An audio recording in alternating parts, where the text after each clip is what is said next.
Dios bendiga a cada uno de los que están aquí presentes, que el Señor sea con cada uno de ustedes, y saludamos también a todas las personas que están conectados con nuestro canal de YouTube CBI Montería y a través de la plataforma de Facebook CBI Montería, CBI Casa de Restauración y Alabanza Montería. Sean todos bienvenidos y disponga su corazón para escuchar la bendita palabra de nuestro Dios. Amén. Amén. Vamos a ir a la Biblia y diríjase al libro de Apocalipsis. Apocalipsis capítulo 3, versículo 14.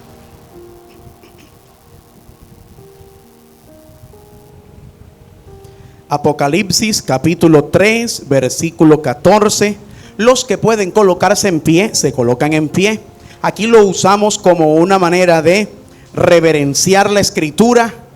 Así como cuando un soldado va a izar la bandera, nunca lo ve sentado ni acostado, sino firmes. Así leemos juntos la escritura y después estará sentado.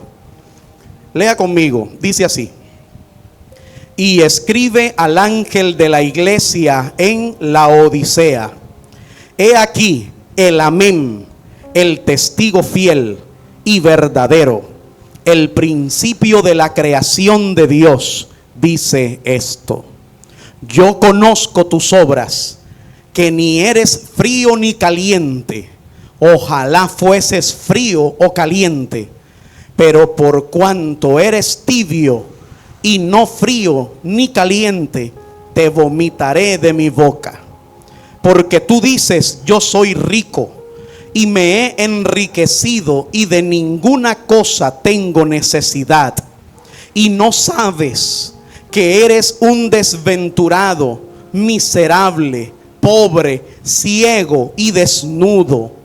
Por tanto, yo te aconsejo que de mí compres oro refinado en fuego, para que seáis ricos, para que seas ricos, y vestiduras blancas para vestirte, y que no se descubra la vergüenza de tu desnudez, y unge tus ojos con colirio para que veas. Yo reprendo y castigo a todos los que amo. Sé pues celoso y arrepiéntete. He aquí, yo estoy a la puerta y llamo.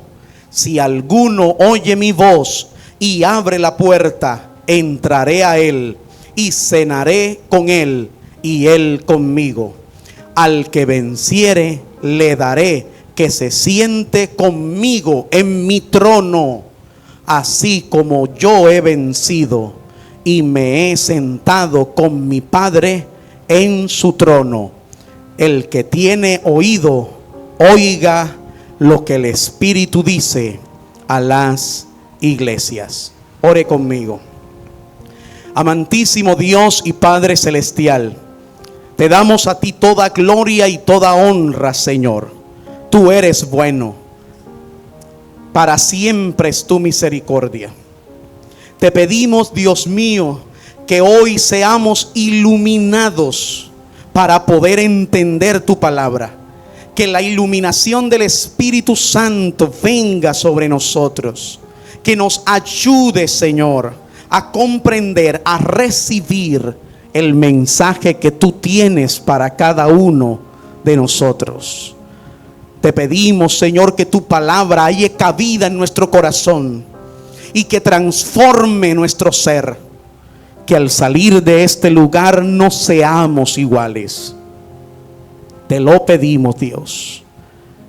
Todo para tu gloria. En el nombre de Cristo Jesús. Amén y amén. Tome asiento.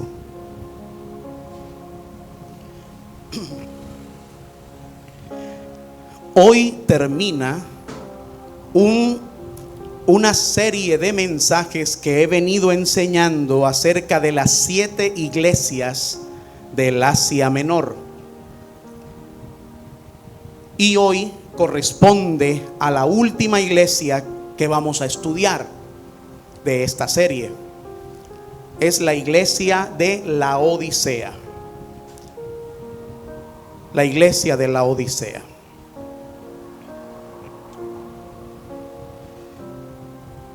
Como siempre, yo le hago un panorama histórico alrededor de lo que significa la Odisea y esta iglesia, para que podamos entender. Acerca de la ciudad podemos mirar lo siguiente. Fue fundada cerca de los años 265 a 241 antes de Cristo por el gobernador Seleucita Antíoco II. Le dio a la ciudad el nombre en honor a su esposa, que se llamaba Laodice. Respecto a su ubicación, está a unos 69 kilómetros al sureste de Filadelfia y era la entrada hacia Éfeso, la cual estaba a 169 kilómetros de esta ciudad. Sus ciudades hermanas eran Colosas. Acuérdese que el apóstol Pablo le escribió una carta a la iglesia en Colosas y se encuentra en la Biblia. ¿Cómo se llama? El gentilicio de Colosas es Colosenses. Era una ciudad que hermanita, muy cercana a Colosas, a 15 kilómetros nada más. Estaba a 10 kilómetros de Hierápolis y actualmente está a 6 kilómetros de la ciudad de Denizli, que queda en la actual Turquía. Estaba ubicada estratégicamente en la unión de 3 importantes carreteras, lo que hizo que esta ciudad fuera un centro importante de comercio y también administrativo. 3 hechos que se conocen de esta ciudad nos arrojan luz sobre el contenido del mensaje de la misma carta para poderla entender. El primero es que era una ciudad de banqueros y de transacciones monetarias, lo que hizo que esta ciudad se volviera extremadamente rica. Era una ciudad muy rica. Se dice que cuando dicha ciudad fue destruida parcialmente por un terremoto en los años 60 antes de Cristo, después de Cristo, la misma ciudad no aceptó el apoyo económico de Roma y dijo que ella podía construirse a sí misma. O sea, no aceptó del imperio ayuda monetaria. Por allí podemos deducir, según la historia, que esta ciudad era muy, muy rica, que tenía plata. Ahora, lo segundo a considerar es que era conocida por su lana negra y suave, la cual era usada para hacer los mejores vestidos de esa época, y alfombras finísimas eran construidas en este lugar por la producción de lana negra que tenían. Y lo tercero es que fue conocida, y esto me pareció muy curioso cuando lo investigué, era conocida porque a través de la medicina antigua que ellos manejaban, ellos tenían un centro de medicina allí, y se había hecho famosa porque habían inventado un colirio para los ojos débiles.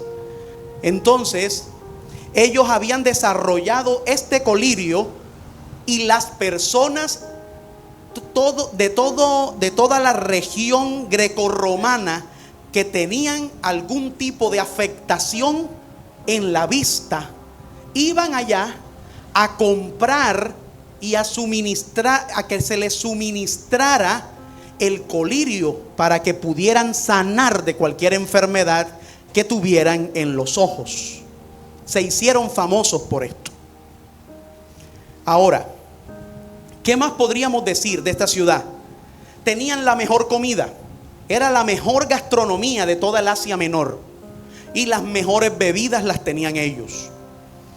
Tenían 2 teatros, un estadio y un gran gimnasio, porque también ellos, de allí salían grandes atletas. Sus ciudadanos vivían en casas grandes. Imagínense, la mejor comunidad, una comunidad exclusiva, privada, con buena vista, un próspero estilo de vida. Así que la Odisea, todo esto hizo que fueran personas arrogantes. Y esa arrogancia no tardó en permear la iglesia que se fundó en ese lugar. Eso lo vamos a ver más adelante. Acerca de la religión, era una región politeísta, porque toda el Asia Menor, sabemos que cada una de las ciudades del Asia Menor, el primer culto al que le daban, se lo daban ¿a quién? A los emperadores. El emperador era proclamado el primer dios. Y también tenían otras deidades. Dentro de esas deidades, al parecer, Zeus era el protagonista después del emperador. Zeus era el patrón de la ciudad. Y también habían templos para Apolos, para Esculapio. ¿Se acuerdan el nombre ese? Si hay alguna muchacha embarazada acá, ya saben, tienen un nombre hermoso para colocarle. Imagínense usted, Esculapio Martínez, Esculapio Ricardo, Esculapio Castro. Resulta que Esculapio era el dios o la divinidad sanadora. Se representaba como una culebra, 2 culebras entrelazadas. Y cuando usted ve el símbolo de la medicina, están 2 culebras enrolladas mirándose una a la otra. Ese es el símbolo de la deidad de Esculapio, porque era el que se consideraba el dios de la medicina. Adoraban también a Hades, a Hera, a Atenea, a Serapis, a Dionisio, el dios del vino. O sea, era muy politeísta. Como ciudad estaba bajo el régimen romano, y no se quedó atrás el culto al emperador, así como se lo dije, porque esto tenía un acto grandemente y altamente político. El texto sugiere que la iglesia nunca fue víctima de una persecución por parte de ningún pagano. Y partamos de aquí, porque si la iglesia hubiera sido una opositora con su mensaje a la arrogancia, al estilo de vivir de los que de la ciudad, obviamente, ¿qué iban a hacer con la iglesia? La iban a atacar. O sea, si sale un desfile de carroza, y como sucedió en los Olímpicos de Francia, que lo abrieron con todo un escenario de baile, con los drag queens y todo esto. Entonces, cuando la iglesia dice: ay, qué bonito se ve, qué lindo ve, qué chévere este hombre, con barba, un vestido de Barbie y unos tacones, qué lindo, labios pintados, pecho peludo, una cosa que uno no sabe qué es. Si la iglesia dice: ay, déjenlo, todo el mundo tranquilo, que viva todo el mundo tranquilo, vivamos felices cada quien con lo suyo, la iglesia no va a recibir ataque. Pero si la iglesia se levanta y dice: la palabra de Dios dice esto, y estas cosas las condena el Señor, y debes arrepentirte de tu mal camino. Si quieres vivir, si quieres ir al cielo, no hay otro camino sino Jesucristo. Ah, no, entonces si la iglesia se levanta a predicar de esa manera, ¿la van a qué? A atacar. Y esta iglesia parecía no atacarla a nadie. Quiere decir que estaban a favor de todo lo que sucedía en la ciudad. Había allí también una numerosa cantidad de judíos. A fines del siglo III, Antíoco el Grande trajo a unas 2000 familias judías de Babilonia y de Frigia. Y se calcula que habían algunos 7500 judíos en esa ciudad. Ahora, debe resaltarse que a pesar de esto, en toda la carta no se sugiere que los judíos tampoco fueran oposición para ellos como cristianos. Y usted sabe que eso es muy extraño, porque en una de las iglesias que sí predicaba como era y que nosotros estudiamos, dice la Biblia: porque yo sé a los judíos, a los que estás en medio de los que se dicen ser judíos y no lo son, sino que son sinagoga de Satanás. Así les habló el Señor Jesús. Por tanto, no te preocupes, que yo estoy contigo. Afirma las cosas que tienes. Los animaba Jesús. Pero a estos, los judíos, se la llevaba bien con ellos. No había problema. Ahora, al igual que la iglesia en Sardis, esto puede significar que el evangelio que estos predicaban y su forma de vida no representaba ninguna amenaza para la comunidad judía. Así que no se hicieron sentir. Vamos a ver lo siguiente. Nosotros no tenemos informes reales, históricos, de quién fue el fundador de esta iglesia. Aplicamos la misma teoría que venimos aplicando en todas las iglesias, lo que está descrito en Hechos capítulo 19, versículo 10. Si quieren, léanlo conmigo. Hechos 19, 10. Dice: así continuó por espacio de 2 años, de manera que todos los que habitaban en Asia, judíos y griegos, oyeron la palabra del Señor. ¿Quién predicó? Pablo. Se asume que algún discípulo de Pablo predicó en ese lugar y fundó esa iglesia. Ahora, se le atribuye que el pastor allí en la Odisea fuera un hombre llamado Arquipo.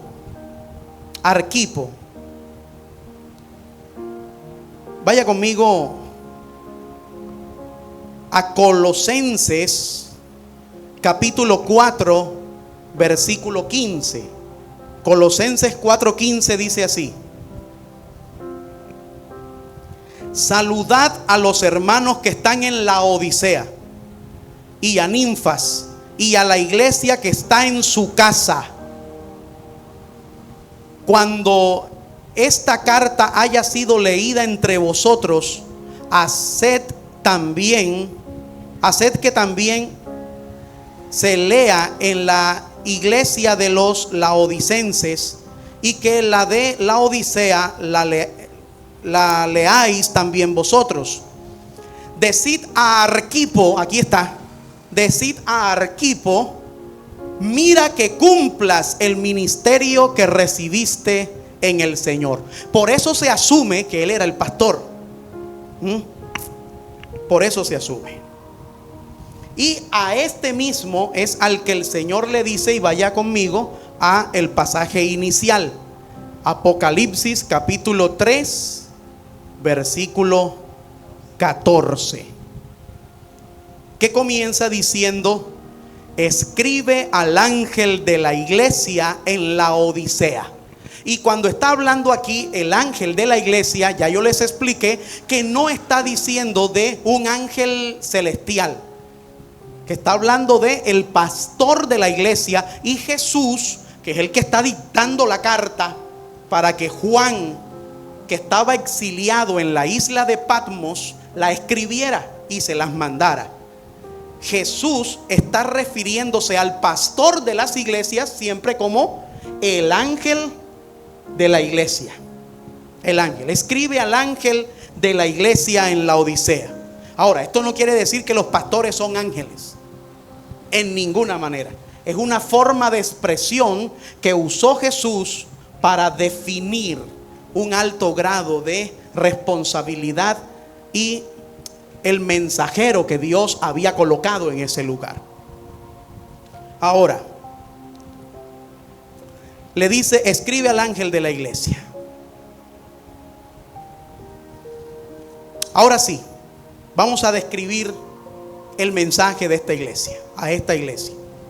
Cristo comienza definiéndose a sí mismo. Él comienza diciendo, porque toda buena carta es una buena carta dependiendo a quien la mande, ¿cierto? Si a usted le llega una carta y la carta dice de parte de, y le dicen, yo qué sé, Pancho Villa, y usted dice, ¿y quién es ese? Ah, yo no sé. Usted la desecha. Pepita Pérez, yo qué voy a saber quién es esa. Usted la desecha. Pero si le dice de, y está el nombre de su hijo, que está en el ejército prestando el servicio militar, usted no la desecha. Usted la abre inmediatamente. Porque el receptor, el emisor de la carta le da valor a la misma carta. Y aquí el emisor dice, se describe él mismo, el amén, versículo 14, el amén, el testigo fiel y verdadero, el principio de la creación. Mire esto. Y una vez más sabemos que es Jesús. Él no dijo, escribe la carta, yo Jesús. No, él mismo se describe como se le conoció o se le conoce a Cristo alrededor del Antiguo Testamento. Y él dice, yo soy el amén. Y eso parece un poco extraño, pero no lo es. Ya se lo voy a explicar.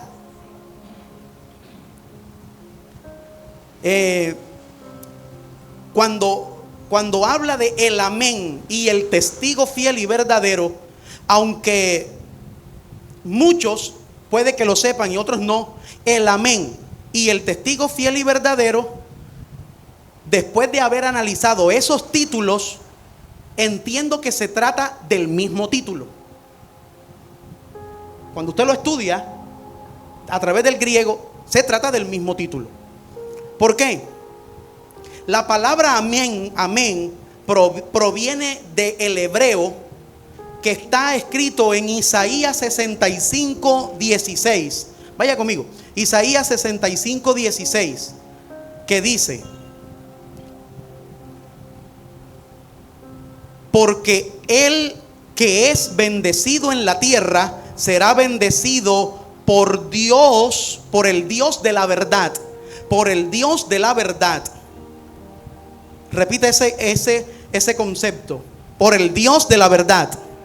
Ok, téngalo presente. Y el que jura en la tierra jurará por el Dios de la verdad, porque han sido olvidadas las angustias primeras y porque están ocultas a mis ojos. Muy bien, mire, en el español no se visualiza muy bien. Hay palabras griegas que en el español no se pueden visualizar bien. Sin embargo, la traducción literal de el Dios de la verdad en hebreo es el Dios del amén.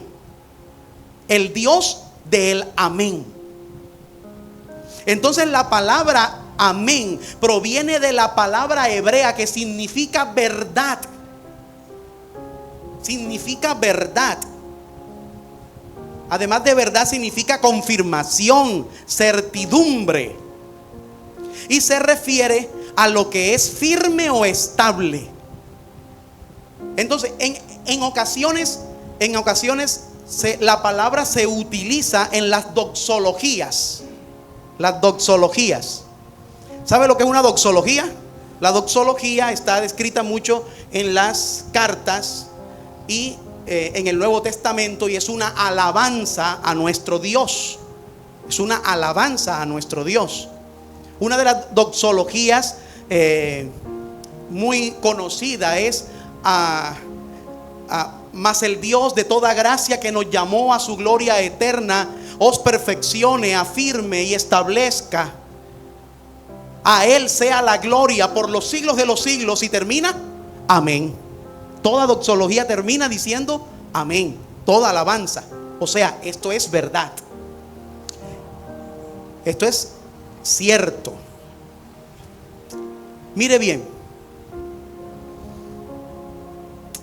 La palabra testigo fiel y verdadero está descrito también en el Nuevo Testamento en Apocalipsis. Vaya conmigo a Apocalipsis 21:5.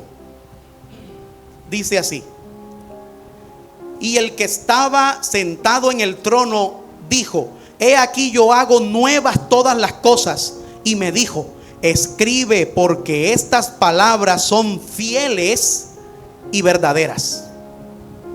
Todo lo que Dios dice es fiel y todo lo que Dios dice es verdadero. En cuanto al mundo, en cuanto a la iglesia, en cuanto a los hombres, no hay un testigo más confiable que nuestro amado Jesús en todo el universo. ¿Por qué razón? Porque Él es el principio y Él es el fin. Mire, no hay un testigo más fiel que Jesús, porque en la historia nada se escapa de Él. Si Él es el principio y Él es el fin y la historia está en el medio, el testigo fiel, ¿quién es? Jesús. Un testigo fiel es el que estuvo en los hechos, ¿no? Cuando un abogado viene y dice: búsqueme testigos. Sí, claro, yo le sirvo de testigo. Y usted estuvo ahí en el accidente. No, yo no estuve, pero yo le sirvo de testigo. Y dice: usted no sirve para testigo porque usted no estuvo. Necesito un testigo que haya estado allí. Entonces buscan a uno que sí haya visto. Dice: no, yo vi, eso pasó frente a mis ojos. Usted me puede servir de testigo. Pero alguien que no ha estado no sirve de testigo. Ahora, Jesús como principio y como fin es el mejor testigo que podemos tener. Por eso Él es el fiel y verdadero. El fiel y verdadero. No hay un testigo en todo el universo más confiable que aquel que tiene sus ojos como llamas de fuego. ¿Se acuerdan cuando le dijo así a una de las iglesias que estudiamos? Yo soy el que tengo los ojos como llama de fuego. Y que puede ver hasta el corazón. Él mira el corazón tuyo. Jesús escarba con sus ojos lo más profundo de tu corazón y sabe lo que sientes, tus intenciones, lo que piensas. Él lo sabe.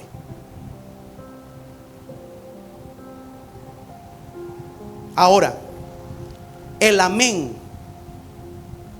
Él es el amén, porque todos los propósitos y las promesas de Dios, dice la Biblia, que son como, son sí y son amén. Segunda de Corintios, léalo conmigo, Segunda de Corintios 1:20.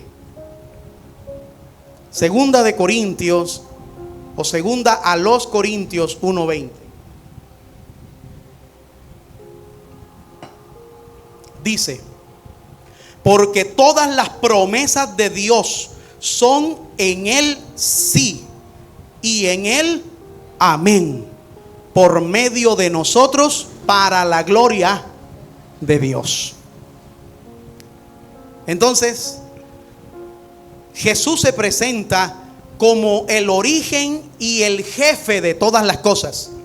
Por eso dice el principio de la creación. También lo dice en la presentación que Él hace.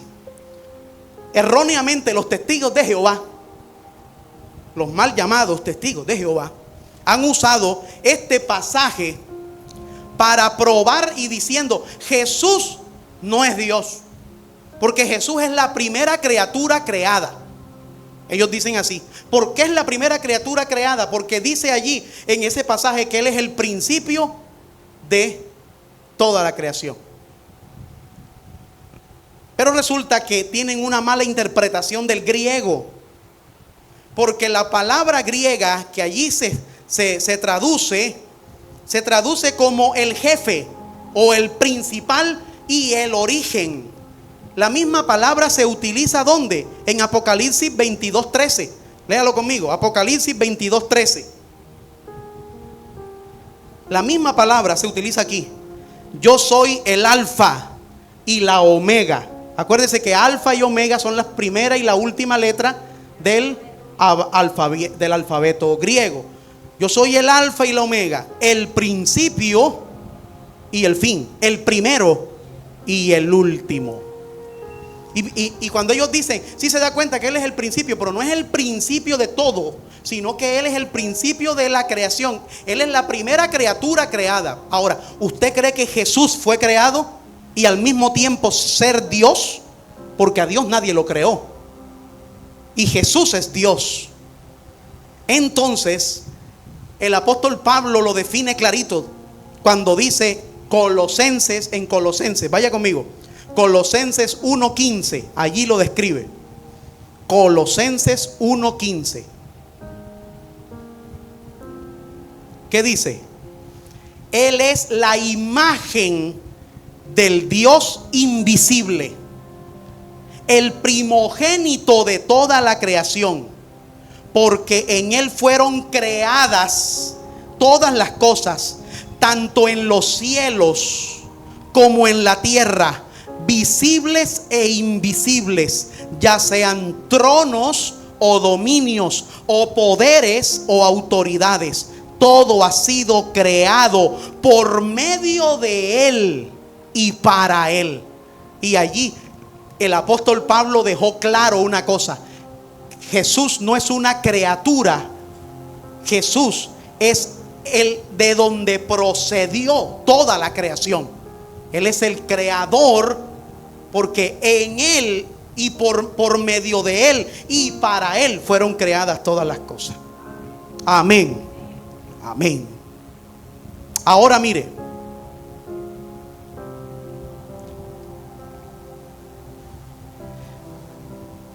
no sé si usted lo note, pero parecería como si una herejía de corte judaizante mezclada con un gnosticismo griego había permeado en aquel lugar. Y Pablo como Juan, tanto Pablo como Juan, expresaron por inspiración divina que Cristo es el primogénito o el principio de toda la creación. No porque Él fuera creado, sino porque en Él fueron creadas todas las cosas. Y mire que dice visibles e invisibles. En resumen, se presenta como la verdad encarnada. Jesús es la verdad encarnada y como el origen de todas las cosas. Por eso Él mismo dijo: yo soy la verdad, yo soy el camino y yo soy la vida. Así lo dijo: yo soy el camino, la verdad y la vida. Muy bien. Ahora, aquí viene algo interesante, y es que el Señor le hizo una reprensión a esta iglesia. Después de presentarse a sí mismo, y eso lo acabamos de estudiar ahora, ahora viene la reprensión. Lea conmigo en Apocalipsis 3, 15 y 17. Ahí está la reprensión. Y quiero que esté atento a esto, porque va a ser una palabra para usted también y para mí. Dice: yo conozco tus obras, que ni eres frío ni caliente. Ojalá fueses frío o caliente. Así que, puesto que eres tibio y no frío ni caliente, te vomitaré de mi boca. Y en el versículo 17 dice: porque dices, yo soy rico y me he enriquecido y de nada tengo necesidad, y no sabes que eres un miserable, desventurado. Ese desventurado se traduce como digno de lástima, dice en otras versiones de la Biblia. Pobre, ciego y desnudo. Mire, como hemos visto en cada una de las cartas, Jesús inicia cada carta usualmente dando un mensaje alentador. Pero al igual que a la iglesia de Sardis, aquí no hay ningún mensaje alentador para esta iglesia. Al menos en Sardis, al menos en Sardis, dice la Biblia, habían unos cuantos que no habían manchado sus vestiduras. Pero en esta iglesia no había ninguno. Por eso es que los teólogos hablan de que esta era la peor iglesia de todas. La peor. Y mire esto.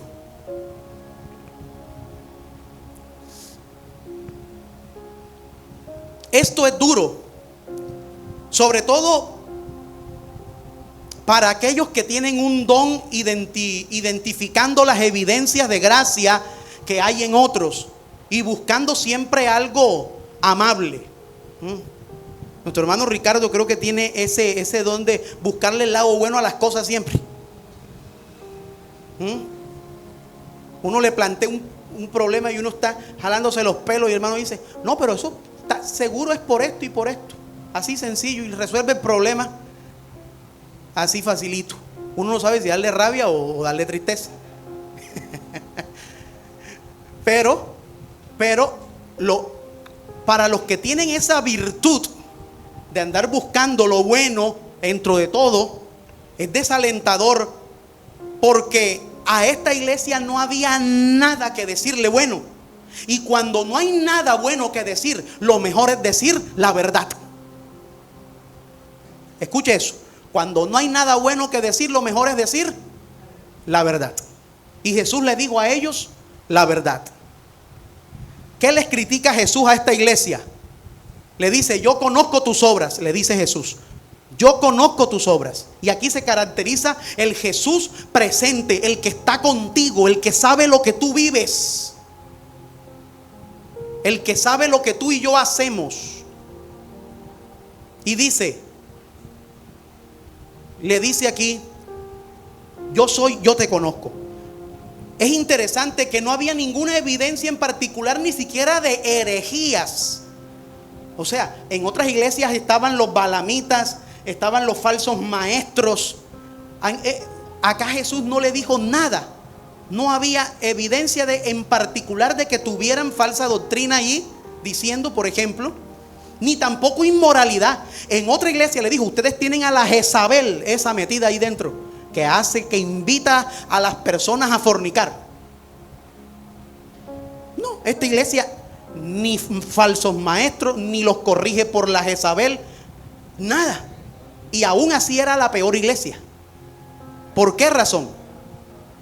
¿Por qué razón? Vamos a mirar. Jesús la critica a ella por su tibieza espiritual. Repita eso conmigo. Tibieza espiritual. Tibieza espiritual. Mire, se presentan algunas ilustraciones. Yo no lo he probado. Si usted lo ha probado o lo ha hecho tal experimento, me lo dice. Yo no lo he hecho. Pero algunos dicen que cuando alguien toma una olla caliente y coloca, no sé si es una rana o un sapo, y lo tira, el sapo o la ranita salta inmediatamente y se va de allí. Pero si usted la coloca en un agua fría y está cómoda y le pone fuego y se va calentando poco a poco, no va sintiendo la llama hasta que muere hervida allí y no se escapa. El problema de la tibieza es que la gente no se da cuenta cuando están perdiendo la comunión con Dios. Y ese es el problema. El frío se sabe que es frío. Y el caliente, celoso de la doctrina y de las cosas de la iglesia, me sacuden esto y esto aquí porque está mal ubicado. Señorita, hágame el favor.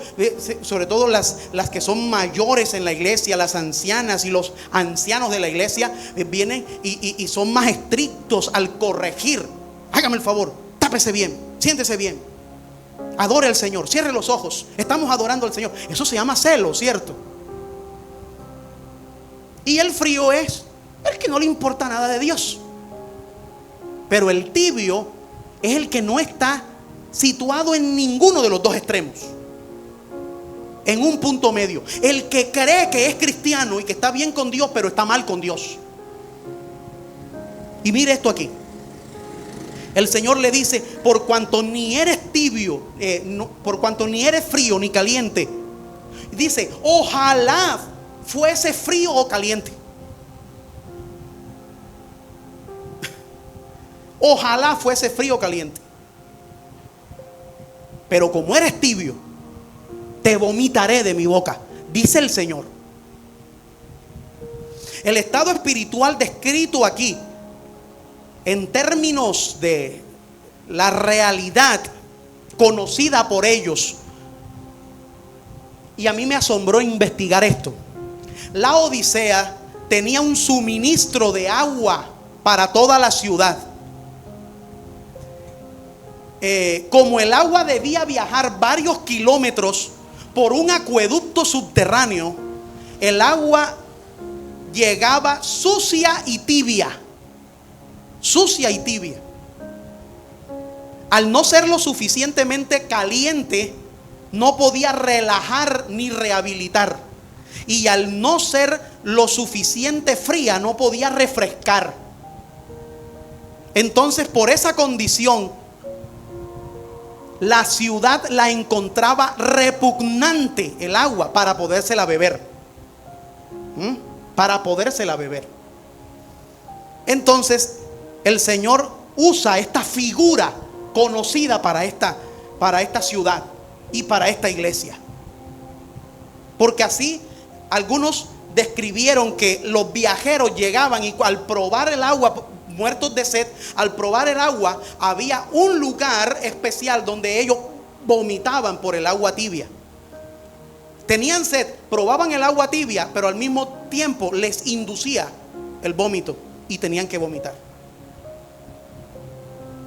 Y Jesús les dice algo que ellos mismos conocían, que era entendible para ellos. Como alguien alguna vez dijo: mientras unas iglesias disgustaron al Señor y otras lo hicieron llorar, esta iglesia lo hizo enfermarse. Así dijo alguien un día. Alguien también dijo: Esmirna era tan caliente que su celo ardía como fuego. Sardis era tan fría como un témpano de hielo. Pero la Odisea era tibia como las aguas azufradas. Así lo expresó. Ahora, ¿qué significa esto de ser tibio? Creo que la palabra clave la encontramos en el versículo 19. ¿Qué dice? Sé pues celoso y... ¿Qué dice el versículo 19? Sé pues celoso y arrepiéntete. Sé pues celoso y arrepiéntete. La idea es que esta iglesia no presentaba ningún tipo de celo ni pasión por Dios. Y digo esto porque providencialmente la palabra caliente y celo tienen la misma raíz en griego.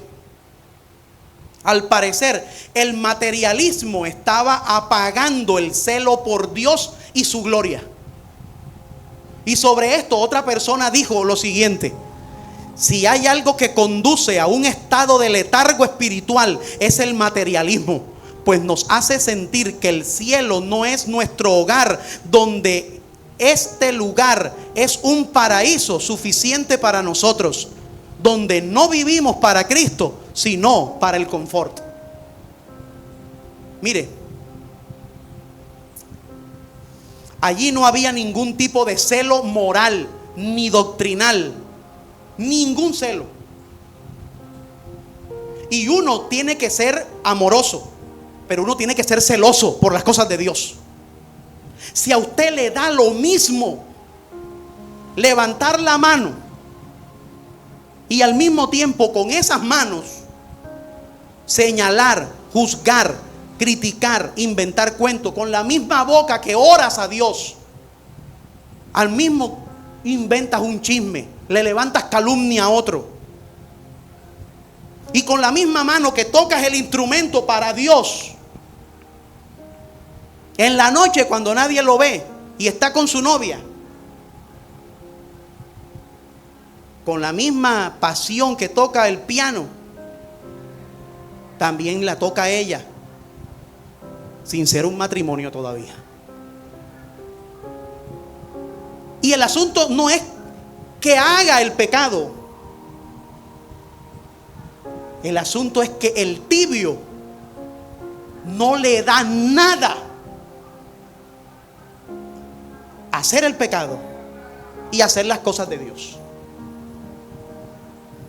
Ya perdió la capacidad interna de pedirle a Dios perdón por las cosas que hace. ¿Hay alguien aquí? Por eso dice la palabra: de una misma fuente no pueden salir agua dulce y agua salada.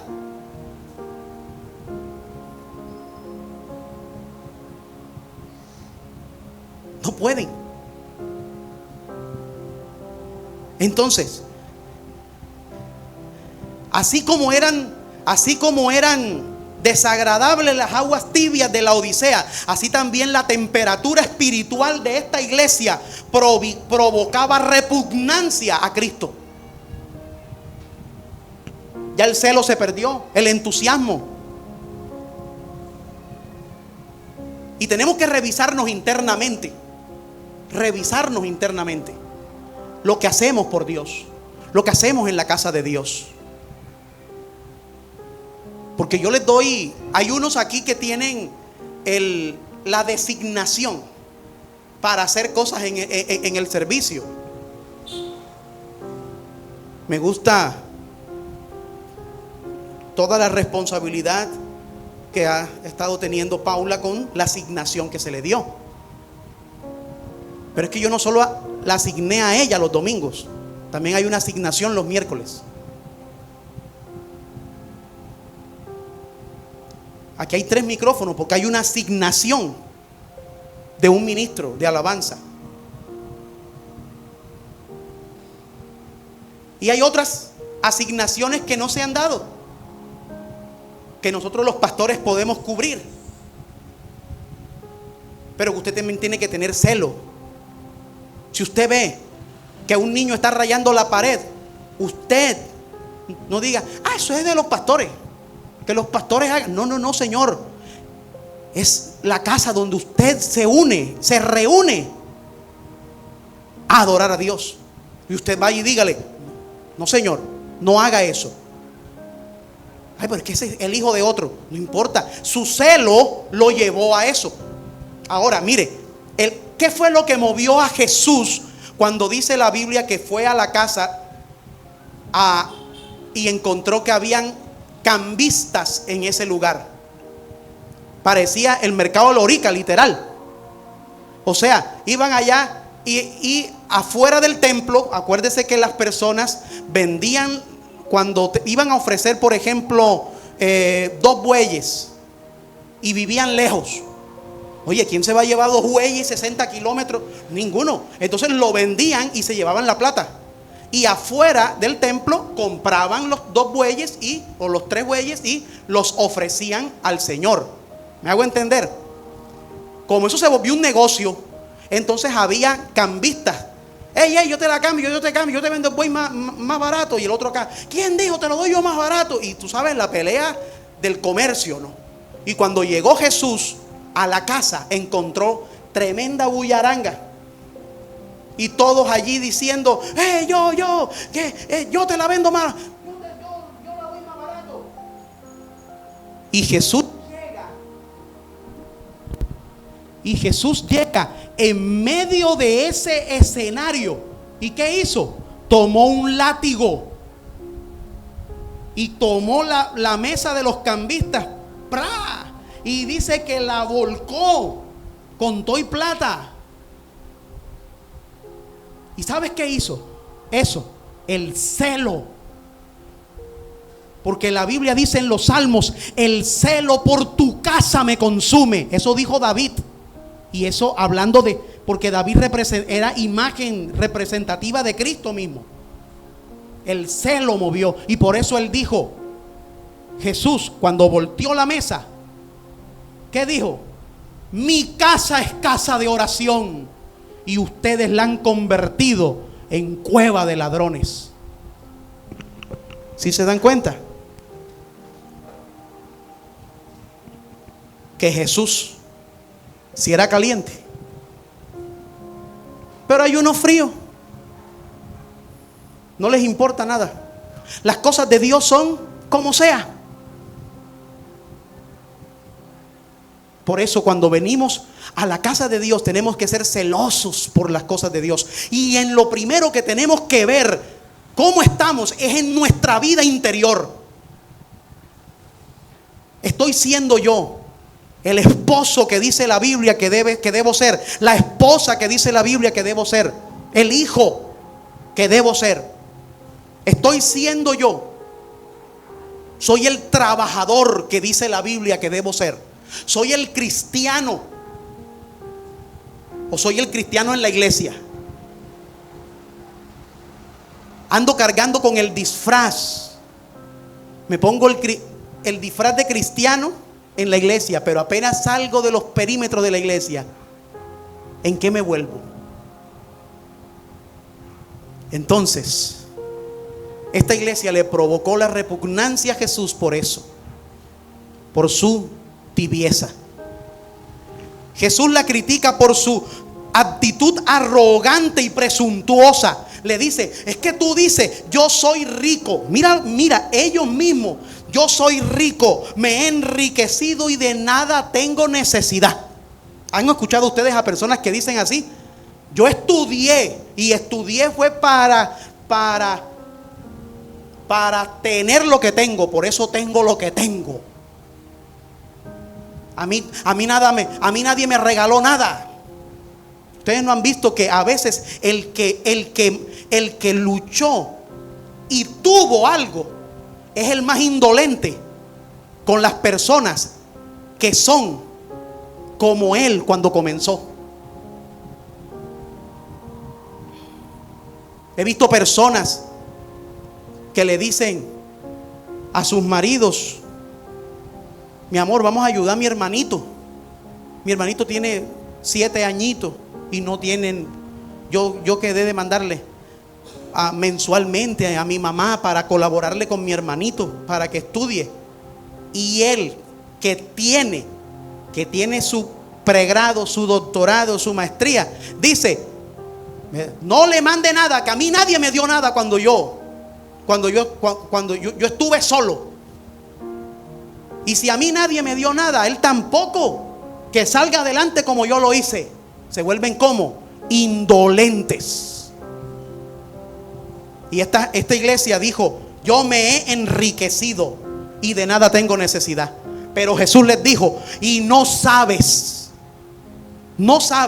que eres un miserable, un desventurado, digno de lástima. Así significa: pobre, ciego y desnudo.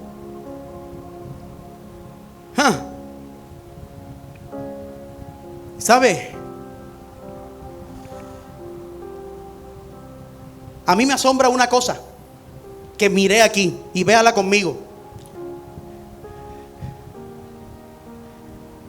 Dentro de esas 5 cosas, de esas 5 condiciones que resumen, son 5 adjetivos que resumen a la iglesia esta de la Odisea: miserable, desventurado, pobre, ciego y desnudo. A mí me asombran varias cosas. Número 1, lo que me asombra: debió haber sido chocante para esa iglesia escuchar de parte de Jesús decirles que eran pobres. ¿Por qué?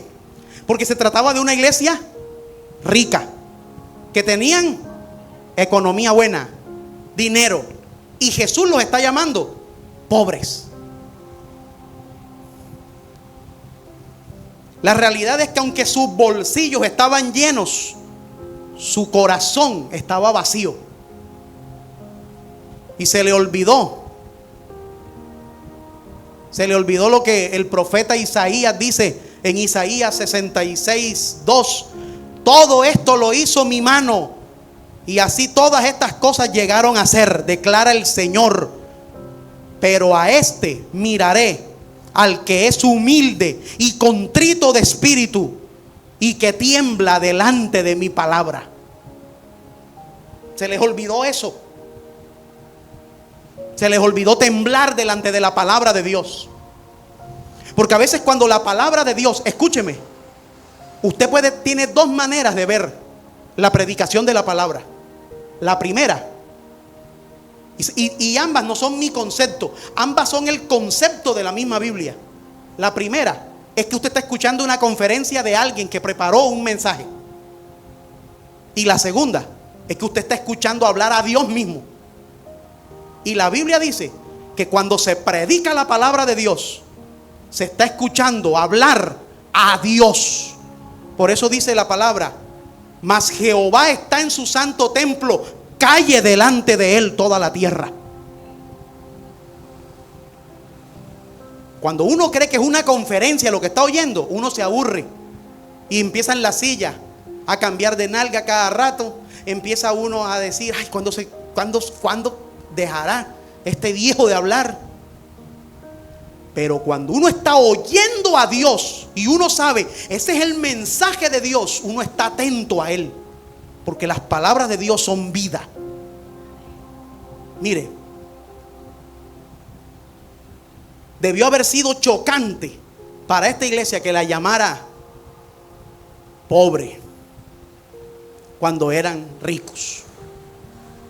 Lo contrario a Esmirna, que Esmirna era una iglesia pobre, y ellos mismos decían: soy pobre, desdichado. Y Jesús le dijo: tú has dicho eres pobre, pero no eres pobre, eres rica. Le dijo Jesús. Y a esto le dijo todo lo contrario: ustedes dicen son ricos, pero son unos pobres. Segundo, debió haber sido chocante y humillante que Jesús le dijera a esta iglesia que no, que vestía tan bien, que estaban desnudos.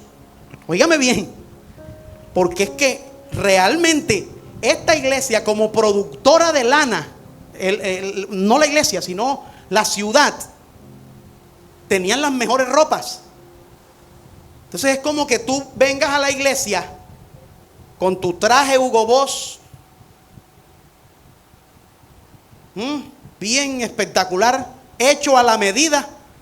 No así que más grande que porque el difunto era más gordo. No, o sea, hecho a la medida, hecho para ti. Y que tú llegues y tú creas que estás bien elegante y Jesús te diga: tú eres un desnudo. Sí oyen eso. Debió ser chocante para esta iglesia que vestía con esplendidez, decir que estaban desnudos. Tercero, debió haber sido chocante también para esta iglesia que Dios les dijera que estaban ciegos. ¿Y sabe por qué? Cuando en la introducción vimos que ellos mismos en la ciudad eran conocidos y se habían hecho ricos por el colirio que ellos vendían. Ellos decían: nosotros somos la ciudad que tenemos el menor índice de personas ciegas. Y Jesús les dice: tú lo que eres es un ciego.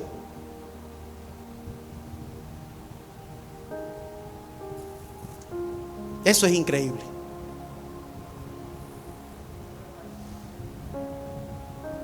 Que Jesús se les presentara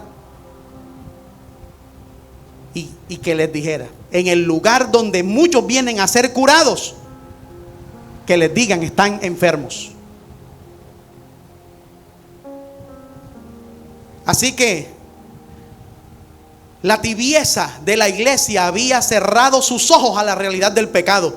Por eso es que por esto definitivamente es más fácil trabajar con una iglesia fría, porque al menos puede convencerse y llevarla al arrepentimiento. Pero un tibio es difícil de convencer. ¿Sabe por qué? Porque un tibio siempre dice: eso no es para mí.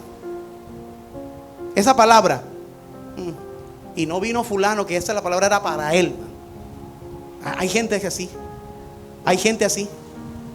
Van a la iglesia y uno cuando va a la iglesia siempre va diciendo: Señor, ¿qué me quieres hablar a mí? Porque lo que salga hoy de ese púlpito va a ser para mí. Pero hay gente que vienen y dicen: ay, mira, y fulano que no vino. Esa palabra le caía perfectamente a él. O sea, le cae a otro, pero a ellos no.